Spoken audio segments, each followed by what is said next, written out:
Hello everybody, welcome to jurycentral.com online classes for law exams. So today I will be discussing with you the latest notification of CLAT 2022 for admissions in PG, that means post graduation, और simple शब्दों में कहा जाए तो LLM के admissions में इन CLAT का एक नया नोटिफिकेशन आया है for the current year.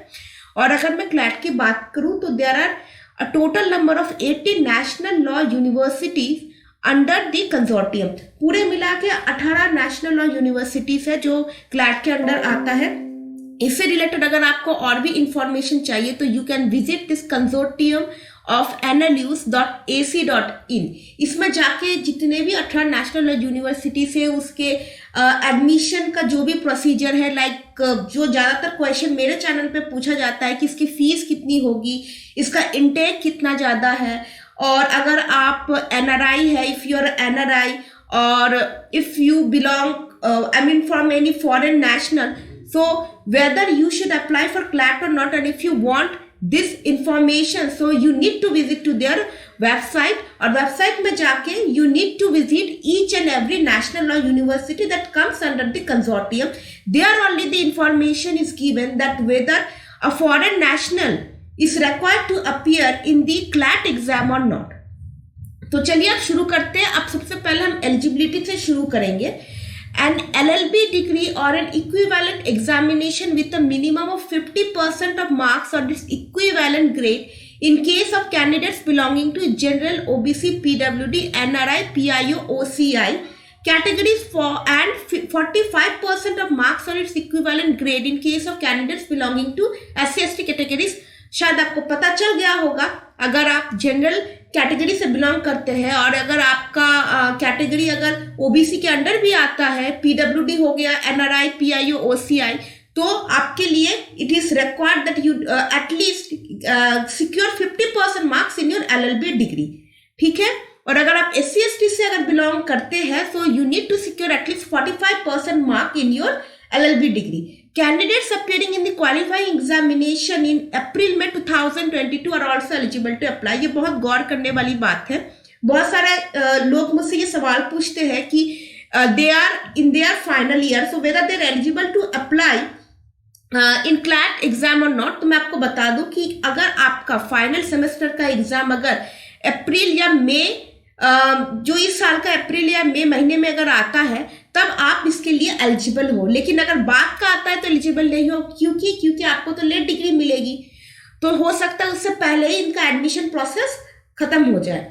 No upper age limit is prescribed for appearing in CLAT 2022। This is the best thing. कोई भी अपर एज लिमिट नहीं है, आपके पास बस LLB डिग्री होना चाहिए एंड एज इज नो बार। आप किसी भी एज के क्यों ना हो, आप LLM के लिए अपीयर हो सकते हो।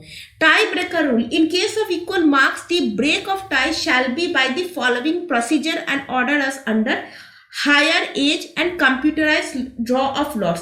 सो जैसे टाई हो जाता है in case of equal marks of 2 students, तो कैसे ये टाई को कैसे ब्रेक करेंगे इन दैट केस? तो उसका प्रोसीजर है हायर एज, जिसकी एज सबसे ज्यादा होगी उसे प्रेफर किया जाएगा, and computerise draw of lots, मतलब एक लॉटरी सिस्टम से भी ये डिसाइड किया जाएगा कि कौन सा स्टूडेंट एलिजिबल है इस प्रोग्राम के लिए। And then next will discuss with you PG syllabus and guide. बहुत इंपॉर्टेंट है। द PG CLAT 2022 will feature an emphasis on the comprehension abilities of the students. It shall be of 120 minutes duration with one section। तो ये exam का main focus क्या है? It is actually to test your comprehension abilities। comprehension का मतलब क्या होगा? आपके जानने बूझने और किसी चीज को समझने की जो एबिलिटी है, उसी को ही मद्देनजर रखते हुए ये सिलेबस डिजाइन किया गया है, और आपका जो एग्जाम होगा इसी पैटर्न पर ही होगा।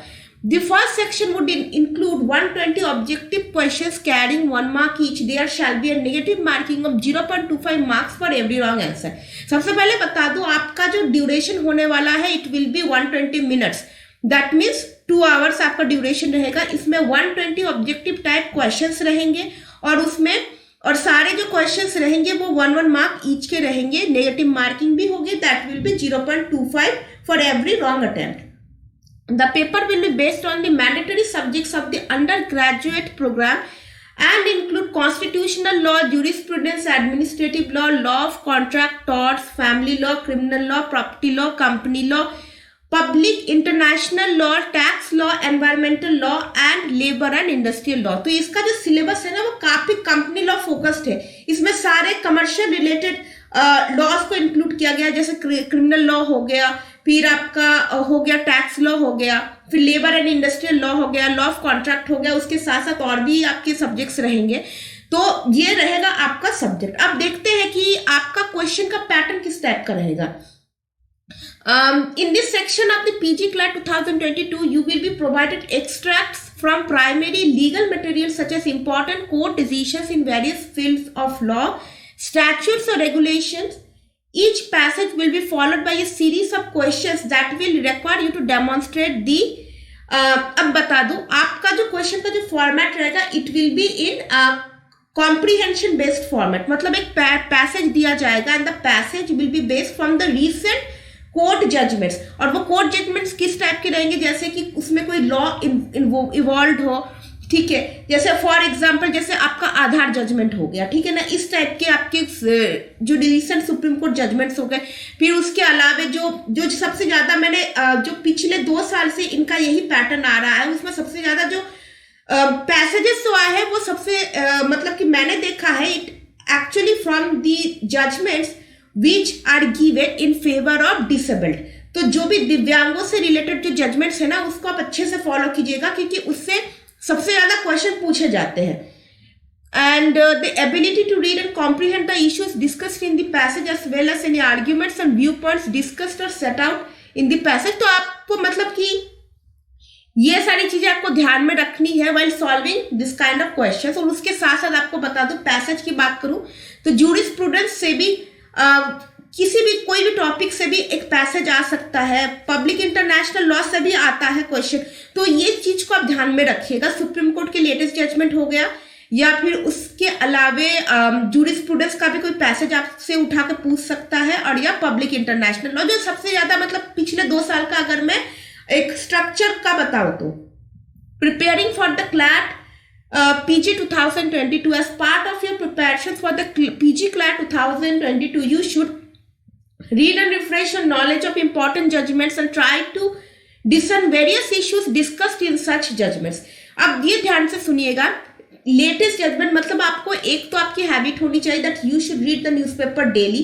उसमें जो भी न्यूज़पेपर में जो हाईलाइटेड जजमेंट्स जो होते हैं ना, which actually takes the front page of any newspaper, उस सारे जजमेंट्स को आपको अच्छे से मतलब एक एक पॉइंट को देखते हुए उसे स्टडी करना है। कोई भी पॉइंट आपको मिस आउट नहीं करना। जैसे कि सबसे पहले कोई जजमेंट हुआ, उसका ऑथर कौन है, ऑथर के बाद उसमें ऐसा सवाल आ सकता है कि इस जजमेंट ने किस जजमेंट को ओवर रूल किया, इफ एनी। अगर ऐसा होता है, जैसे फॉर एग्जाम्पल जो 377 का जो जजमेंट था जिसमें नवतेज सिंह जौहर का जो जजमेंट था उसने सुरेश कुमार कौशल के जजमेंट को ओवर रूल किया था। तो इस टाइप की चीजों को देखेगा। फिर आपको मेजॉरिटी देखना पड़ेगा, कितनी मेजॉरिटी थी, वेदर इट वाज 4:1, 3:2, इस टाइप से। और उसके साथ साथ जो चीज और मैंने और देखी है, इसमें आपको मैक्सिम भी उठा के पूछ सकता है कि इस मैक्सिम का मतलब क्या है, ठीक है ना। तो पैसेज दिया गया है, इसका मतलब ये नहीं है कि उससे रिलेटेड जो भी क्वेश्चंस पूछे जाएंगे उस क्वेश्चंस के सारे आंसर पैसेज में होंगे। नहीं, ये अगर आप ऐसा सोच रहे हैं तो आप बहुत गलत है, क्योंकि पेपर को इतने क्लेवरली ये लोग मतलब ड्राफ्ट करते हैं कि आप भी कंफ्यूज हो जाइएगा, क्योंकि क्वेश्चंस अलग होते हैं और पैसेज में कुछ और दिया जाता है। तो इसलिए आपको एक एक चीज को ध्यान से कॉन्साइसली अच्छे से आपको पढ़ना है, उस जजमेंट को ज्यादा लंबा नहीं जाना है।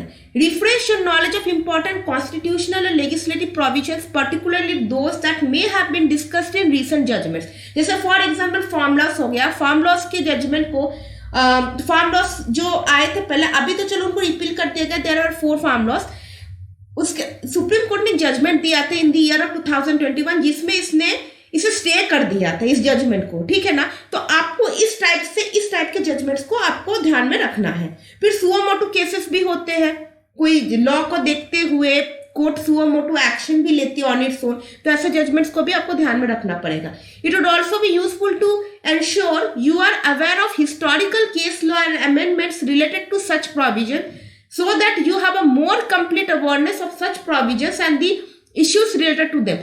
आपको हिस्टोरिकल जो लैंडमार्क जो केसेस होते हैं ना, जैसे केशवानंद भारती हो गया, मनेका गांधी केस हो गया, तो इस टाइप के हिस्टोरिकल केसेस को भी आपको ध्यान में रखना है और आपको ये भी देखना है कि उस ऐसे कौन से केसेस है जिसके बाद अमेंडमेंट भी हुए हैं, ठीक है। तो जैसे ऐसे तो बहुत सारे होंगे, जैसे सबसे पहला था चंपकम डोराई राजन जो कि फर्स्ट अमेंडमेंट पे था, और बहुत सारे ऐसे कानून लाए गए हैं आफ्टर एनी लैंडमार्क जजमेंट। तो आपको उन सारे जजमेंट्स को भी आपको ध्यान में रखना है, और वो सारे हिस्टोरिकल ही रिलेटेड है। उसके बाद हम आएंगे पीजी क्वेश्चन पेपर फॉर्मेट। तो चलो मैं आपको फिर से बता देती हूँ, मैक्सिमम मार्क्स रहेगा 120 क्वेश्चंस रहेंगे आपके। ड्यूरेशन ऑफ एग्जाम रहेगा 2 hours. Multiple choice questions 120 questions of 1 mark each. Syllabus की बात करो तो constitutional law, other areas of law such as jurisprudence, administrative law, law of contract torts, family law, criminal law, property law, company law, public international law, tax law, environmental law and labour and industrial law.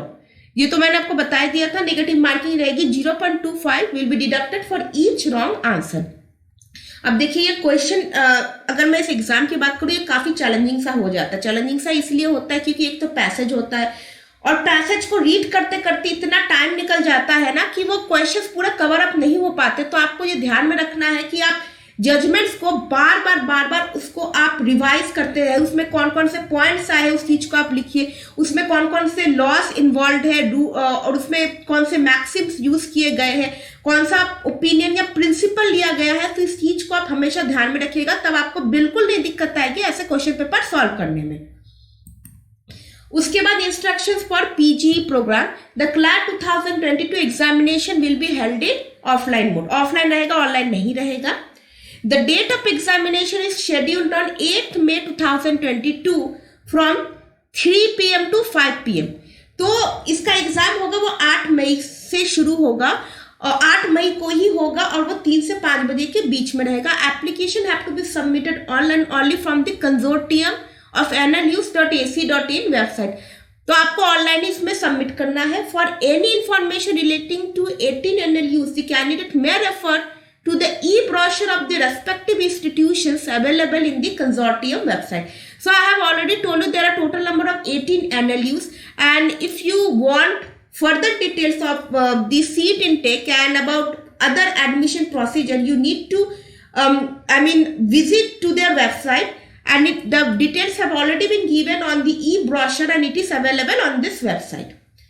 For NRI sponsored foreign national seats, the applicants are advised to refer to the e-brochures as well as the websites of the respective NLUs for more details. All NRI candidates have to appear for the CLAT 2022 examination for those NLUs where such category is admitted through CLAT 2022 rankings and not admitted directly by the concerned universities. Just listen to me.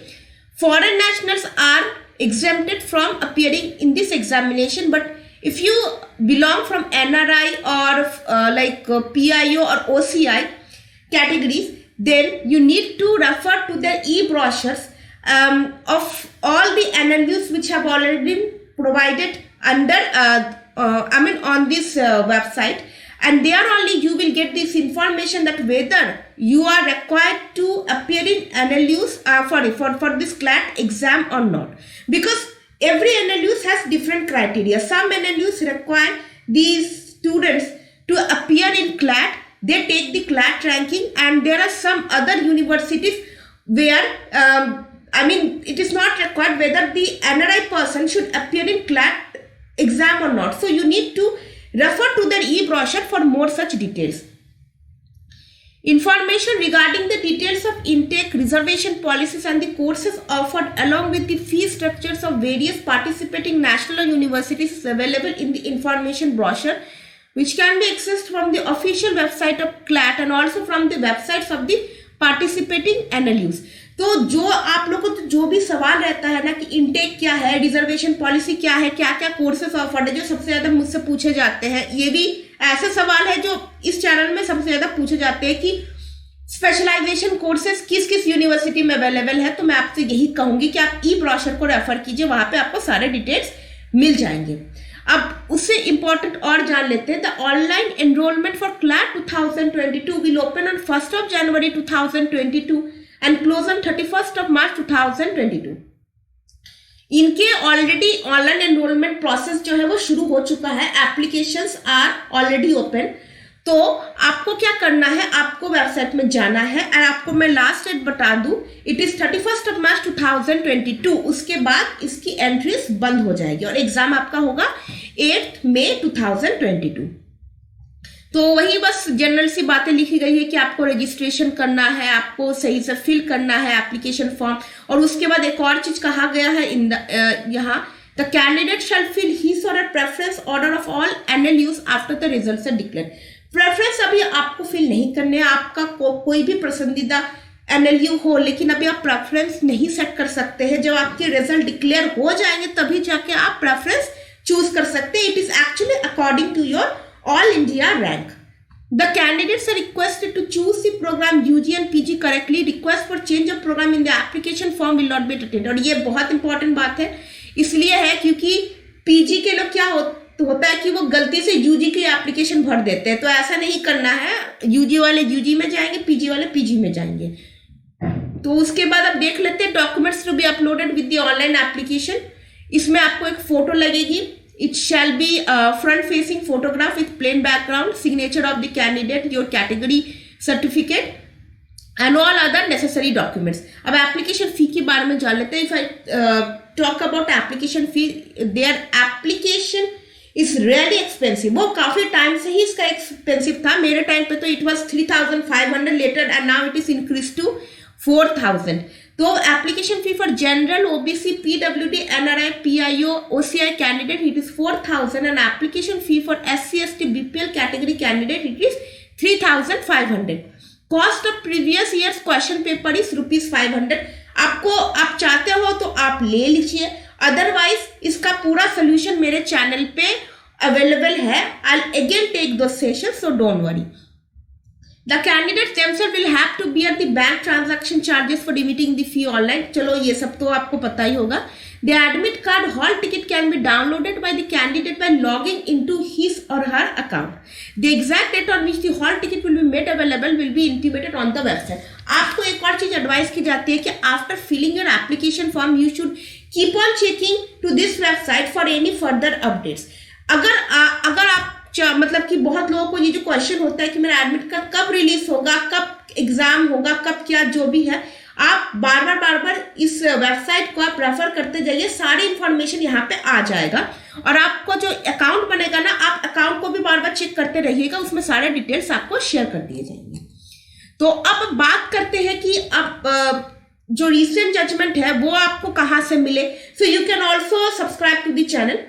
मैंने already एक session लिया था जिसमें I have discuss the most important judgments of 2021 the last year. तो last year के जितने भी important judgments थे मैंने ऑलरेडी शेयर किया है, उसे काफी लोगों ने पसंद भी किया था। Again share the link in the description box below, तो आप उसे एक बार देख लीजिएगा। और साथ साथ मैंने कल भी एक सेशन अपलोड किया था, it is regarding the judgments which have been delivered in the mid month of January the present year. और उसके साथ साथ जितने भी इंपॉर्टेंट जजमेंट्स हैं उसके सारे मैं आपको सेशंस आपको प्रोवाइड कराते जाऊंगी। तो मेक श्योर करें कि आप चैनल को जल्द से जल्द सब्सक्राइब कर लो, शेयर भी कर ले, ताकि आपको इससे रिलेटेड जितने भी इंफॉर्मेशन है वो आपको जल्द से जल्द मिल जाए। और obviously we are again back with the preparation, so prepare hard and best of luck to all of you. So with this note, I am signing off. Have a great day.